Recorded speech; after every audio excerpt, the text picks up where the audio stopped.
ಬಾಬಾ, ಜೀವನ ಏಕಿಷ್ಟು ಕಷ್ಟ. ನಾನು ಏನು ಮಾಡಬೇಕು, ಏನು ಬಿಡಬೇಕು, ಯಾವುದು ಶಾಶ್ವತ, ಯಾವುದು ತಾತ್ಕಾಲಿಕ? ಬಾಬಾ ಏನೂ ಹೇಳಲಿಲ್ಲ. ಅವರು ಅವನನ್ನು ಒಂದು ನದಿಯ ತೀರಕ್ಕೆ ಕರೆದುಕೊಂಡು ಹೋದರು. ಬಾಬಾ ಒಂದು ಎಲೆಯನ್ನು ತೆಗೆದುಕೊಂಡು ಅದನ್ನು ನೀರಿನಲ್ಲಿ ಬಿಟ್ಟರು. ಅದನ್ನು ನೋಡು ಎಂದರು. ಎಲೆ ನೀರಿನಲ್ಲಿ ತೇಲುತ್ತಾ ನಿಧಾನವಾಗಿ ದೂರ ಹೋಯಿತು. ಬಾಬಾ ಆಗ ಕೇಳಿದರು, ಈ ಎಲೆ ಏಕೆ ಹರಿದು ಹೋಯಿತು? ಆಗ ಆತ ಹೇಳಿದ, ಅದು ನೀರಿನ ಹೊಳೆ, ಅದು ಹಗುರವಾಗಿತ್ತು, ಹಾಗಾಗಿ ನೀರಿನ ಅಲೆಯ ಮೇಲೆ ಅದು ಹೋಯಿತು. ಬಾಬಾ ನಗುತ್ತಾ ಹೇಳುತ್ತಾರೆ, ಜೀವನದಲ್ಲೂ ಹೀಗೆ ನೀನು ಹಿಡಿದುಕೊಂಡಿರುವುದು ಅದೇ ನಿನ್ನನ್ನು ಕೊಂಡು ಹೋಗುತ್ತದೆ ಕಂದ. ನೀನು ಯಾವುದಕ್ಕೆ ಹೆಚ್ಚು ಅಂಟಿಕೊಳ್ಳುತ್ತೀಯೋ ಅದೇ ನಿನ್ನ ದುಃಖದ ಮೂಲವಾಗಿರುತ್ತದೆ. ಸಂಬಂಧ, ಹೆಸರು, ಅಹಂಕಾರ, ಅಹಂ ಇವೆಲ್ಲವೂ ತಾತ್ಕಾಲಿಕ. ನೀನು ಇವುಗಳಿಗೆ ಅಂಟಿಕೊಂಡಷ್ಟು ನಿನ್ನ ಆತ್ಮವಿಶ್ವಾಸವನ್ನು ಮುರಿದು ಬೀಳಿಸುತ್ತವೆ ಕಂದ. ಕಡಿಮೆ ಬಯಕೆಯನ್ನು ಹೊಂದು, ಆಗ ಹೆಚ್ಚು ಶಾಂತಿ, ಹೆಚ್ಚು ಆರೋಗ್ಯ, ಹೆಚ್ಚು ನೆಮ್ಮದಿ ನಿನ್ನದಾಗುತ್ತದೆ. ಕಡಿಮೆ ಅಹಂಕಾರ ಹೆಚ್ಚು ಸಂತೋಷಕ್ಕೆ ಕಾರಣವಾಗುತ್ತದೆ ಕಂದ. ಜೀವನವನ್ನು ಕಠಿಣ ಮಾಡುತ್ತಿರುವುದು ಹೊರಗಿನ ಜಗತ್ತಲ್ಲ, ನಿನ್ನ ಬಯಕೆಗಳು, ಅತಿಯಾದ ಆಸೆ, ಕೆಲವೊಂದು ಸಾರಿ ಮೂಡುವ ಅಹಂಕಾರ, ಇತರರ ಜೊತೆ ಹೋಲಿಕೆ, ನನಗೂ ಬೇಕೇ ಬೇಕು ಅನ್ನುವ ಮನಸ್ಸು. ಭಯರಹಿತ ಮನಸ್ಸು ನಿಜವಾದ ಸಂತೋಷ, ನಿಜವಾದ ನೆಮ್ಮದಿ, ಉತ್ತಮವಾದ ಆರೋಗ್ಯ ಇವು ಹಣದಿಂದ ಬರುವುದಿಲ್ಲ, ಇವು ಅನುಭವದಿಂದ ಬರುತ್ತವೆ ಕಂದ. ಮಗು, ಇಲ್ಲಿ ಎಲ್ಲವೂ ಬದಲಾಗುತ್ತದೆ. ದೇಹ ಬದಲಾಗುತ್ತದೆ, ಜನ ಬದಲಾಗುತ್ತಾರೆ, ಪರಿಸ್ಥಿತಿಗಳೂ ಬದಲಾಗುತ್ತವೆ. ಆದರೆ ನಿನ್ನ ಜಾಗೃತಿ, ನಿನ್ನ ಆತ್ಮದ ಶಾಂತಿ, ಹಾಗೆ ನಿನ್ನ ನೆಮ್ಮದಿಯುತವಾದ ಜೀವನ ಅದೇ ಬದಲಾಗುವುದಿಲ್ಲ. ಅದಕ್ಕೆ ನಿನ್ನ ಉತ್ತಮವಾದ ಕರ್ಮಗಳ ಉದ್ದೇಶಗಳು ಬುನಾದಿಯಾಗಬೇಕಷ್ಟೇ. ಕೆಲವೊಂದು ವಿಚಾರಗಳಲ್ಲಿ ಗಟ್ಟಿಯಾಗಿ ನೀನು ಹಿಡಿದುಕೊಂಡಿರುವುದೇ ನಿನ್ನನ್ನು ಕಾಡುತ್ತಿದೆ. ನೀನು ಬಿಡುವಾಗ ನೀನು ಮುಕ್ತನಾಗುತ್ತೀಯ. ಜೀವನದಲ್ಲಿ ಎಲ್ಲವೂ ಬದಲಾಗುತ್ತದೆ. ಆದರೆ ನೀನು ನಿನ್ನೊಳಗೆ ಶಾಂತಿಯಾಗದಿದ್ದರೆ, ನೀನು ನಿನ್ನೊಳಗೆ ಶಾಂತಿ ಹೊಂದದಿದ್ದರೆ, ನಿನ್ನನ್ನೇ ನಂಬದಿದ್ದರೆ, ನಿನ್ನನ್ನೇ ಪ್ರೀತಿಸಿ ಗೌರವಿಸದಿದ್ದರೆ ಯಾವುದು ಬದಲಾಗುವುದಿಲ್ಲ ಕಂದ. ಜೀವನ ಒಂದು ನದಿ, ನೀನು ಅದರಲ್ಲಿ ತೇಲಬೇಕು, ಹಿಡಿದುಕೊಳ್ಳಲು ಹೋಗಬಾರದು. ಬಾಬಾ, ನಾನು ಜೀವನದಲ್ಲಿ ತುಂಬ ನೊಂದಿದ್ದೇನೆ, ಈಗ ನಾನು ಏನು ಮಾಡಬೇಕು? ನನ್ನ ಜೀವನವೇ ಸರಿಯಿಲ್ಲ, ನಾನು ಏನು ಮಾಡಬೇಕು ಅಂತ ಹೇಳಿ ಬಾಬಾರವರನ್ನು ಆ ವ್ಯಕ್ತಿ ಮತ್ತೆ ಕೇಳಿದಾಗ, ಮಗು, ನಿನ್ನ ನೋವನ್ನು ನಾನೂ ಕೂಡ ನೋಡುತ್ತಿದ್ದೇನೆ, ಹಾಗೆ ನಿನ್ನ ಪ್ರಾರ್ಥನೆಯನ್ನೂ ಕೂಡ ಕೇಳುತ್ತಿದ್ದೇನೆ. ನೀನು ನಿನ್ನ ನೋವನ್ನು ತಳ್ಳಿಬಿಡಲು ಪ್ರಯತ್ನಿಸುತ್ತಿದ್ದೀಯ, ಆದರೆ ಅದನ್ನು ಅರ್ಥ ಮಾಡಿಕೋ. ಕ್ಷಣ ನಿಂತು ನಿನ್ನ ದುಃಖವನ್ನು, ಅದು ಏಕೆ ನಿನ್ನ ಬಳಿ ಬಂದಿದೆ ಎನ್ನುವುದನ್ನು ಗಮನಿಸು. ಒಮ್ಮೆ ಪ್ರಶ್ನಿಸಿ ನೋಡು, ನೀನು ನನಗೆ ಏನು ಕಲಿಸಲು ಬಂದಿದ್ದೀಯಾ ಎಂದು. ಆಗ ನಿನ್ನ ಅಂತರಾತ್ಮ ಉತ್ತರ ಹೇಳುತ್ತದೆ. ಜೀವನ ಎಂದಿಗೂ ನಿನ್ನ ವಿರುದ್ಧ ಅಲ್ಲವೇ ಅಲ್ಲ ಕಂದ, ಅದು ನಿನ್ನನ್ನು ಎಚ್ಚರಿಸುತ್ತಿದೆ ಅಷ್ಟೇ. ನೀನು ಕಳೆದುಕೊಂಡದ್ದಕ್ಕಾಗಿ ಅಳುತ್ತಿದ್ದೀಯ, ಆದರೆ ಅದು ನಿನ್ನದಾಗಿರಲೇ ಇಲ್ಲ, ಹಾಗೆ ಅದು ನಿನ್ನನ್ನು ಬಿಟ್ಟು ದೂರ ಹೋಗಿದೆ. ನೀನು ಹೊರಗಿನ ಜಗತ್ತಿನಲ್ಲಿ ಶಾಂತಿ ಹುಡುಕುತ್ತೀಯ, ಆದರೆ ಅದು ಅಲ್ಲಿ ಸಿಗುವುದಿಲ್ಲ. ನನ್ನ ಮನಸ್ಸು ಸದಾ ಅಶಾಂತವಾಗಿದೆ. ಹಣ ಇದೆ, ಕುಟುಂಬ ಇದೆ, ಸ್ನೇಹಿತರು ಇದ್ದಾರೆ, ಆದರೂ ಒಳಗೆ ಏನೋ ಒಂದು ರೀತಿಯ ಒಂಟಿತನ, ಭಯ, ಮುಂದಿನ ಭವಿಷ್ಯದ ಕುರಿತು ಕಾಡ್ತಾ ಇದೆ.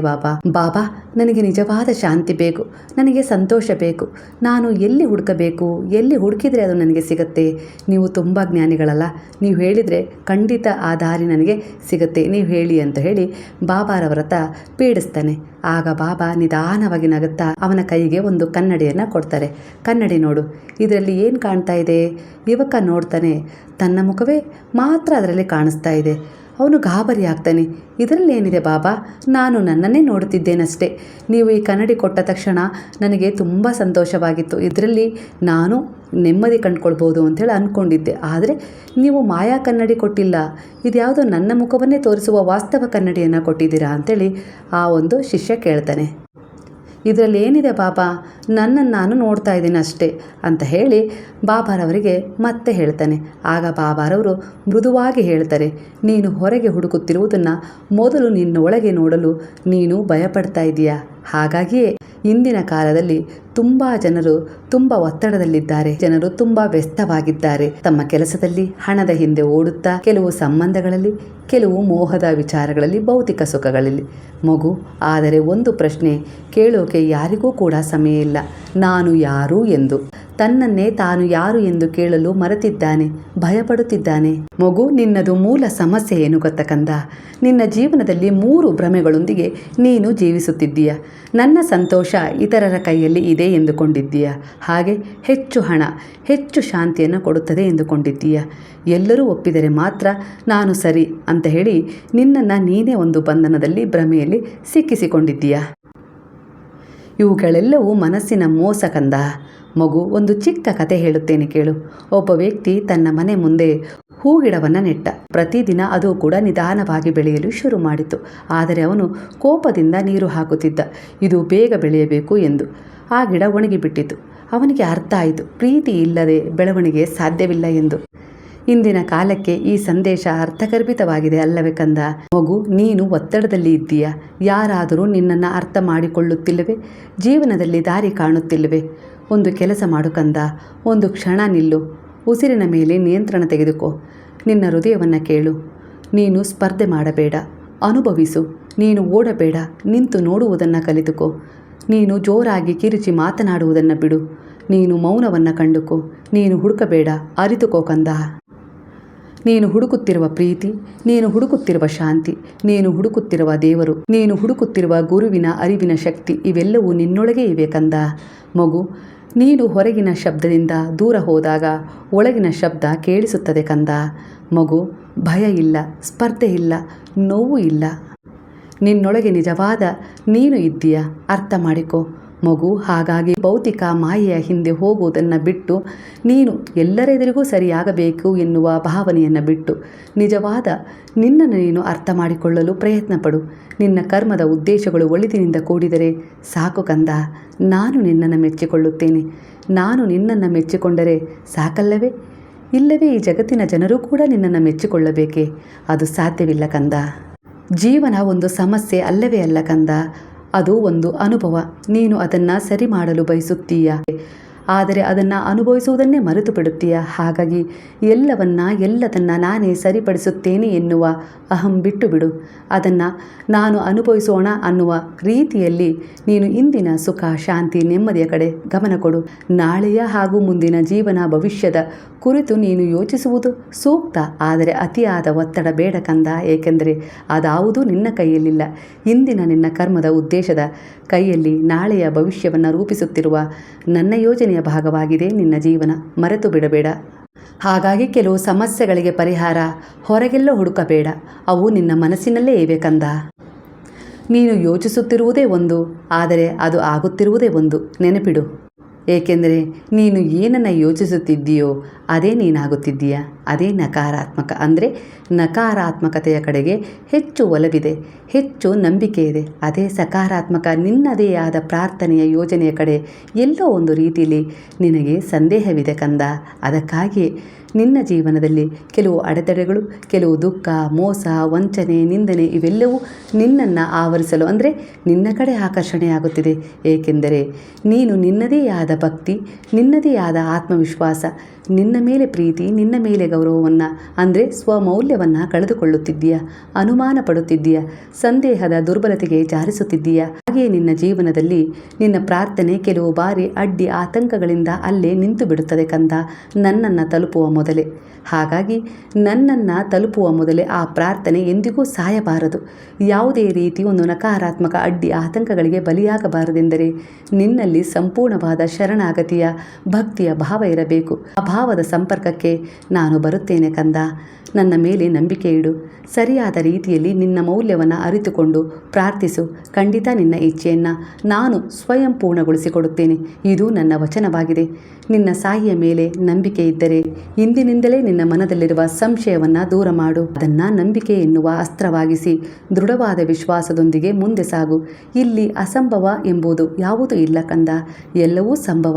ಆದರೆ ನಿನ್ನ ಆಲೋಚನೆಗೆ ತಕ್ಕ ಹಾಗೆ ಅದು ಆಗದಿದ್ದಾಗ ನಿನಗನ್ನಿಸುತ್ತದೆ ಅದು ಅಸಂಭವ ಎಂದು. ಆದರೆ ಅದರಲ್ಲೂ ಕೂಡ ನಿನ್ನ ಒಳಿತೇ ಇರುತ್ತದೆ ಎಂದು ನೀನು ಅರ್ಥ ಮಾಡಿಕೊಂಡಾಗ ಅದು ಎಂದಿಗೂ ಕೂಡ ಸಂಭವವಾಗಿಯೇ ನಿನ್ನ ಜೀವನದುದ್ದಕ್ಕೂ ನಿನಗೆ ಸಹಾಯ ಮಾಡುತ್ತಾ ನಿನ್ನ ಸುಖ, ಶಾಂತಿ, ನೆಮ್ಮದಿಯಾಗಿ ಸಾಗುತ್ತದೆ ಕಂದ. ಸೃಷ್ಟಿಯ ರಹಸ್ಯವನ್ನು ಅರಿಯಲು ಪ್ರಯತ್ನಿಸು. ನಾನು ನಿನ್ನ ಗುರುವಾಗಿ ನಿನಗೆ ಮಾರ್ಗದರ್ಶನ ಮಾಡುತ್ತಿರುತ್ತೇನೆ. ನನ್ನ ಮೇಲೆ ನಂಬಿಕೆ ಇಡು. ನಿನಗೆ ಯಾವುದೇ ರೀತಿಯ ದಾರಿ ತೋರದಿದ್ದಾಗ ಸಾಯಿ ಸ್ಮರಣೆ ಮಾಡು. ಖಂಡಿತ ಆ ಸಾಯಿ ಸ್ಮರಣೆಯೇ ನಿನಗೆ ಸಹಾಯ ಮಾಡುತ್ತದೆ, ದಾರಿ ತೋರಿಸುತ್ತದೆ. ಈಗಲೂ ಕೂಡ ನಿನ್ನ ಜೀವನದಲ್ಲಿ ಕೆಲವು ಬಾರಿ ನಿನ್ನ ಬಗ್ಗೆ ನೀನು ಆತಂಕ, ಅನುಮಾನ, ಭಯಗೊಂಡಾಗ, ಯಾವುದೇ ದಾರಿ ಕಾಣದಿದ್ದಾಗ ಅದರ ಮೊರೆಯೇ ಹೋಗುತ್ತೀಯ. ಆದರೆ ಕೆಲವು ಬಾರಿ ಮರೆತು ಬಿಡುತ್ತೀಯ. ನನ್ನನ್ನು ಮರೆತಾಗಲೇ ನೀನು ಆ ಸಮಸ್ಯೆಗಳಿಂದ ಹೊರಬರಲು ಕಷ್ಟವಾಗುತ್ತದೆ ಅಷ್ಟೇ ಕಂದ. ಮಗು, ಎಂದಿಗೂ ನಿನ್ನ ಸಾಯಿ ನಿನ್ನ ಜೊತೆಗಿದ್ದಾರೆ ಎನ್ನುವ ದೃಢ ನಂಬಿಕೆ ನಿನ್ನನ್ನು ಗೆಲ್ಲಿಸುತ್ತದೆ. ಮಗ, ಕೋಪವನ್ನು ಯೋಚಿಸಿದರೆ ನಿನ್ನಲ್ಲಿ ಕೋಪವೇ ಉತ್ಪತ್ತಿಯಾಗುತ್ತದೆ. ಭಯವನ್ನು ಯೋಚಿಸಿದರೆ ನೀನು ಭಯಭೀತನಾಗುತ್ತೀಯ. ಅದೇ ಒಂದು ವಿಚಾರ ಉತ್ಪತ್ತಿಯಾಗುತ್ತದೆ. ಶಾಂತಿ, ನೆಮ್ಮದಿ, ಸುಖ, ಸಂತೋಷವನ್ನು ಯೋಚಿಸಿದರೆ ಅದೇ ನಿನ್ನ ಜೀವನದ ನೆಮ್ಮದಿಯಾಗುತ್ತದೆ. ನೆನಪಿಡು, ಅಂದರೆ ನೀನು ಯಾವ ಕರ್ಮವನ್ನು ಮಾಡುತ್ತೀಯೋ ಅದೇ ಕರ್ಮ ನಿನಗೆ ಮರಳಿ ಸಿಗುತ್ತದೆ ಎಂದ ಮೇಲೆ ನೀನು ಏನನ್ನು ಯೋಚಿಸುತ್ತೀಯೋ ದಿನನಿತ್ಯ ಅದೇ ನಿನಗೆ ಮರಳಿ ಸಿಗುತ್ತದೆ ಎನ್ನುವುದು ಅಷ್ಟೇ ವಾಸ್ತವ, ಸತ್ಯವಾಗಿದೆ ಕಂದ. ಏಕೆಂದರೆ ನಿನ್ನ ಮನದಲ್ಲಿ ಒಂದು ಸುಪ್ತ ಮನಸ್ಸು ಅಡಗಿದೆ. ನೀನು ದಿನನಿತ್ಯ ಏನನ್ನು ಯೋಚಿಸುತ್ತೀಯೋ ಅದೇ ನಿನಗೆ ಅವಶ್ಯಕವೆಂದು ತಿಳಿದು ಅದನ್ನು ನಿನಗೆ ಸಾಕಾರಗೊಳಿಸಿಕೊಡುತ್ತದೆ. ಮರೆಯಬೇಡ ಕಂದ. ಹಾಗಾಗಿ ಸದಾ ಒಳ್ಳೆಯದನ್ನೇ ಬಯಸು, ಒಳ್ಳೆಯದನ್ನೇ ಚಿಂತಿಸು, ಒಳ್ಳೆಯದನ್ನೇ ಮಾತನಾಡು. ಮಗು, ಇಲ್ಲಿ ಇನ್ನೊಂದು ಸಣ್ಣ ಕಥೆಯನ್ನು ಹೇಳುತ್ತೇನೆ ಕೇಳು. ಒಬ್ಬ ವ್ಯಕ್ತಿ ನನ್ನ ಬಳಿ ಬಂದು ಒಂದು ಪ್ರಾರ್ಥನೆಯನ್ನು ಮಾಡಿದ. ನನ್ನ ಪ್ರಾರ್ಥನೆಗೆ ಫಲ ಸಿಗುತ್ತದಾ ಬಾಬಾ ಎಂದು ಕೇಳಿದ. ನಾನು ಖಂಡಿತ ಎಂದು ಹೇಳಿ ಕಳಿಸಿದೆ. ಆದರೆ ಕೆಲವು ದಿನಗಳ ಬಳಿಕ ಆ ವ್ಯಕ್ತಿ ನನ್ನ ಬಳಿ ಬಂದು ನನ್ನನ್ನು ಬೈಯಲು ಶುರು ಮಾಡಿದ. ಅನೇಕ ಮಾತುಗಳಿಂದ ನನ್ನನ್ನು ನಿಂದಿಸಿದ, ಹುಚ್ಚ ಫಕೀರನಿಂದ. ಆಗ ನನ್ನನ್ನು ನನ್ನ ಶಿಷ್ಯರು ಕೇಳಿದರು, ಬಾಬಾ, ನೀವು ಯಾಕೆ ಆ ವ್ಯಕ್ತಿಗೆ ಉತ್ತರ ಕೊಡುತ್ತಿಲ್ಲ ಎಂದು ಕೇಳಿದರು. ಆಗ ನಾನು ನಗುತ್ತಾ ಹೇಳಿದೆ, ಒಬ್ಬ ವ್ಯಕ್ತಿ ನನಗೆ ಉಡುಗೊರೆ ಕೊಡಲು ಬರುತ್ತಾನೆ. ನಾನು ಅದನ್ನು ಸ್ವೀಕರಿಸದಿದ್ದಾಗ ಅದು ಯಾರಿಗೆ ಸೇರುತ್ತದೆ? ಶಿಷ್ಯರು ಹೇಳಿದರು, ಕೊಟ್ಟವನಿಗೆ ಸೇರುತ್ತದೆ ಅಲ್ಲವೇ ಬಾಬಾ, ಅದರಲ್ಲೇನಿದೆ ಹೊಸ ವಿಚಾರ ಎಂದರು. ಆಗ ಬಾಬಾ ನಗುತ್ತಾ ಹೇಳಿದರು, ಹಾಗೆಯೇ ನಾನು ಅವನ ಕೋಪವನ್ನು ಸ್ವೀಕರಿಸಲಿಲ್ಲ, ಅವನ ನಿಂದನೆಯನ್ನು ನಾನು ಸ್ವೀಕರಿಸಲಿಲ್ಲ. ಹಾಗಾದರೆ ಅದು ಯಾರಿಗೆ ಹೋಗಿ ತಲುಪುತ್ತದೆ? ಅವನಿಗೆ ತಾನೇ. ಹಾಗಾಗಿಯೇ ಕಂದ, ನಾನು ಮೌನವನ್ನು ಕೆಲವು ಬಾರಿ ಧಾರಣೆ ಮಾಡುತ್ತೇನೆ ಎಂದು ತನ್ನ ಶಿಷ್ಯರಿಗೆ ಹೇಳಿದರು. ಶಿಷ್ಯರಿಗೆ ಒಂದು ಪಾಠವೂ ಆಯಿತು, ಭಕ್ತರಿಗೂ ಕೂಡ ತಮ್ಮ ತಪ್ಪಿನ ಅರಿವಾಯಿತು ಅಲ್ಲವೇ ಸ್ನೇಹಿತರೆ? ಹಾಗಾಗಿ ಕೆಲವು ವಿಚಾರಗಳಲ್ಲಿ ನಾವು ಪ್ರತಿಕ್ರಿಯೆ ಕೊಡೋಕ್ಕೆ ತುರ್ತು ಮಾಡುತ್ತೇವೆ. ಆದರೆ ಅರಿವಿನ ದಾರಿ ತೆಗೆದುಕೊಂಡಾಗ ಖಂಡಿತ ನಾವು ಬೇಗನೆ ಅಲ್ಲಿ ಪ್ರತಿಕ್ರಿಯೆ ಕೊಡುವುದಿಲ್ಲ. ಅದರಿಂದ ಮನಸ್ಸು ಶಾಂತವಾಗಿರುತ್ತದೆ. ಶಾಂತವಾದ ಮನಸ್ಸಿನಲ್ಲಿ ನಾವು ಯಾವ ಮಾತುಗಳನ್ನು ಆಡಬೇಕು, ಯಾವುದನ್ನು ದೂರ ತಳ್ಳಬೇಕು, ಯಾವುದನ್ನು ನಮ್ಮ ಬಳಿ ಇಟ್ಟುಕೊಳ್ಳಬೇಕು, ಯಾವುದು ಸರಿ ಯಾವುದು ತಪ್ಪು ಎನ್ನುವ ನಿರ್ಣಯ ಮಾಡಲಿಕ್ಕೆ ಸಾಧ್ಯವಾಗುತ್ತೆ ಅಲ್ಲವೇ ಸ್ನೇಹಿತರೆ? ಹಾಗಾಗಿ ಯಾರೋ ಬಂದು ನಿಮ್ಮ ಬಳಿ ಯಾವುದೋ ರೀತಿಯಲ್ಲಿ ನಿಂದಿಸುತ್ತಿದ್ದಾರೆ, ನಿಮ್ಮದಲ್ಲದ ವಿಚಾರದ ಬಗ್ಗೆ, ನೀವು ಮಾಡದ ತಪ್ಪಿನ ಬಗ್ಗೆ ನಿಮ್ಮ ಬಗ್ಗೆ ದೂರುತ್ತಿದ್ದಾರೆ, ನಿಂದಿಸುತ್ತಿದ್ದಾರೆ ಎಂದರೆ ಅದಕ್ಕೆ ಪ್ರತಿಕ್ರಿಯೆ ಕೊಡುವುದು ಅಷ್ಟು ಸೂಕ್ತವಾಗಿರುವುದಿಲ್ಲ ಕಂದ. ಏಕೆಂದರೆ ಅದು ನಮಗೆ ಸಂಬಂಧಪಟ್ಟ ವಿಚಾರವೇ ಆಗಿರುವುದಿಲ್ಲ. ಆಗ ಅದು ಅವರ ಬಳಿಯೇ ಹಿಂತಿರುಗುತ್ತದೆ ಅಲ್ಲವೇ ಸ್ನೇಹಿತರೆ? ಪ್ರತಿಕ್ರಿಯೆ ಕೊಡುವುದಕ್ಕೂ ಮುಂಚೆ ಒಂದು ಕ್ಷಣ ನಿಂತು ಯೋಚಿಸಿ. ಖಂಡಿತ ಆ ಗುರುವಿನ ಈ ಜ್ಞಾನವನ್ನು ಗಮನಿಸಿ. ನಿಮ್ಮ ಮನಸ್ಸಿನಲ್ಲಿ ಏನು ನಡೆಯುತ್ತಿದೆ ಆಗ ನೋಡಿ. ಆಗ ಕೆಲವೊಂದು ವಿಚಾರಗಳನ್ನು ಬಿಡಿ, ಎಲ್ಲವನ್ನು ಹಿಡಿದುಕೊಳ್ಳಬೇಡಿ. ಜೋರಾಗಿ ಮಾತನಾಡುವುದು ಶಕ್ತಿ ಅಲ್ಲ, ಶಾಂತವಾಗಿ ಇರುವುದೇ ನಿಜವಾದ ಶಕ್ತಿ.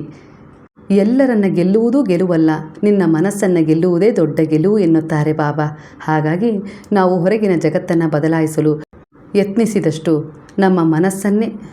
ನಾವು ಹೊರಗಿನ ಜಗತ್ತನ್ನು ಬದಲಾಯಿಸಲು ಪ್ರಯತ್ನ ಮಾಡುವುದಕ್ಕಿಂತ ನಮ್ಮ ಮನಸ್ಸನ್ನೇ ಬದಲಾಯಿಸಿದರೆ, ಮನಸ್ಸಿನ ಮನಸ್ಥಿತಿಯನ್ನು ಬದಲಾಯಿಸಿದರೆ ಖಂಡಿತ ಈ ಜಗತ್ತು ನಮಗಿಷ್ಟವಾದ ರೀತಿಯಲ್ಲಿ ಕಾಣುತ್ತದೆ.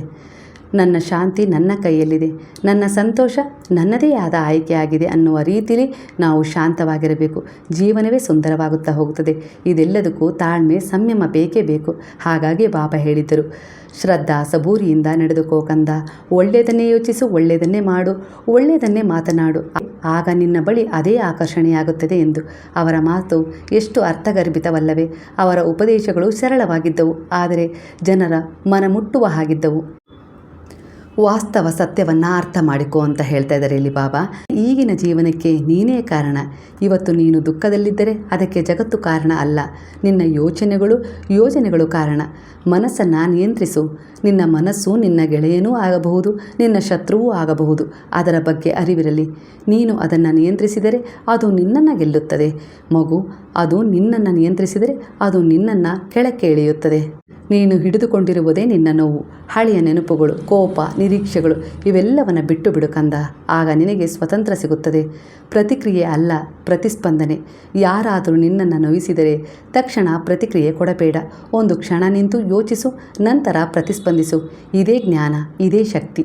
ಕಂದ, ನೀನು ಹುಡುಕುತ್ತಿರುವುದು ಸಂತೋಷ, ನೆಮ್ಮದಿ ಹಣದಲ್ಲಿಲ್ಲ, ಜನರಲ್ಲೂ ಇಲ್ಲ, ಜಗತ್ತಿನಲ್ಲೇ ಇಲ್ಲ. ಅದು ನಿನ್ನೊಳಗೆ ಇದೆ. ಅದನ್ನು ಅರ್ಥ ಮಾಡಿಕೊ. ಆಗ ಈ ಮೂರನ್ನು ನೀನು ಗೆಲ್ಲುತ್ತೀಯ. 1000 ಜನರನ್ನು ಗೆಲ್ಲುವುದು ದೊಡ್ಡ ಮಾತಲ್ಲ ಕಂದ. ನಿನ್ನ ಮನಸ್ಸನ್ನು ಗೆಲ್ಲುವುದೇ ದೊಡ್ಡದು. ಏಕೆಂದರೆ ನಾನು ನೋಡುವುದೇ ನೀನು ನಿಯಂತ್ರಣದಲ್ಲಿಟ್ಟ ನಿನ್ನ ಮನಸ್ಥಿತಿಯನ್ನು. ಆಗ ನಾನು ಎಂದಿಗೂ ನಿನ್ನ ಬಳಿ ಇರುತ್ತೇನೆ. ನಾನೇ ನಿನ್ನ ಬಳಿ ಇದ್ದೇನೆ ಎಂದ ಮೇಲೆ ಈ ಜಗತ್ತಲ್ಲಿ ಎಲ್ಲವೂ ನಿನ್ನದೇ ಅಲ್ಲವೇ ಕಂದ? ಹಾಗಾಗಿ ಸರಿಯಾದ ಯೋಚನೆ ಮಾಡು, ಸರಿಯಾದ ಮಾತುಗಳನ್ನೇ ಆಡು, ಸರಿಯಾದ ನಿರ್ಧಾರವನ್ನೇ ತೆಗೆದುಕೋ, ಸರಿಯಾದ ಯೋಜನೆಗಳೊಂದಿಗೆ ಸರಿಯಾದ ಕ್ರಿಯೆಯಲ್ಲಿ ಭಾಗವಹಿಸು ಕಂದ. ಇದನ್ನೇ ಅನುಸರಿಸಿದರೆ ಸಾಕು, ನಿನ್ನ ಜೀವನ ಬದಲಾಗುತ್ತದೆ. ನನ್ನ ಮಾರ್ಗದರ್ಶನ, ರಕ್ಷಣೆ ಸದಾ ನಿನ್ನ ಜೊತೆಗಿದೆ ಕಂದ. ಎಲ್ಲವೂ ಶುಭವಾಗುತ್ತದೆ. ನೀನು ಕಂಡ ಕನಸು ನನಸಾಗುತ್ತದೆ. ಅದರ ಸಿದ್ಧತೆ ನಾನು ಮಾಡುತ್ತಿದ್ದೇನೆ, ಮರೆಯಬೇಡ. ನೀನು ನಿನ್ನನ್ನು ಬದಲಾಯಿಸಲು ಶುರು ಮಾಡು. ನಿನ್ನ ಜೀವನವೇ ಖಂಡಿತ ಬದಲಾಗುತ್ತದೆ. ಶಾಂತಿ ಹೊರಗಿನಿಂದ ಹುಡುಕಬೇಡ, ಅದು ನಿನ್ನೊಳಗಿನಿಂದ ಹುಟ್ಟಬೇಕು. ಅದರ ಕಡೆ ಗಮನ ಹರಿಸು. ಈಗ ಹೇಳು, ಹರೇ ರಾಮ ರಾಮ ರಾಮ ಹರೇ ಹರೇ, ಹರೇ ಕೃಷ್ಣ ಕೃಷ್ಣ ಕೃಷ್ಣ ಹರೇ ಹರೇ, ಹರೇ ಸಾಯಿ ಸಾಯಿ ಸಾಯಿ ಹರೇ ಹರೇ, ಹರೇ ಬಾಬಾ ಬಾಬಾ ಬಾಬಾ ಹರೇ ಹರೇ, ಹರೇ ದತ್ತ ದತ್ತ ದತ್ತ ಹರೇ ಹರೇ.